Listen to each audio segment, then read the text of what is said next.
গরুর দুধ নিলাম, তার সাথে পাউডার অ্যাড করলাম, চিনি অ্যাড করতেছি, হালকা নুন দিয়ে দিলাম। আপনারা চাইলে চিনি বেশি বা কম দিয়ে খেতে পারেন। ছাতু দিয়ে দিলাম। একটু হওয়ার পর নুডলস দিয়ে দিলাম। ছাতু আর নুডলসটা আমি আগে সিদ্ধ করে রাখছিলাম। ঘন হয়ে আসলে নামাই ফেলবেন। আমার হয়ে গেছে এখন।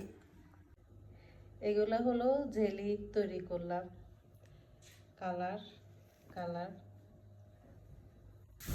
ছোট ছোট করে কাটতে হবে। 3টা কালারের জেলি। এটা নিলাম, আপেল কুচি লইলাম, এটা হলো আনার, কলা কুচি, সব কিছু দিয়ে এবারে মিক্স করব। আর আইসক্রিম তৈরি হয়ে গেল ফালুদা।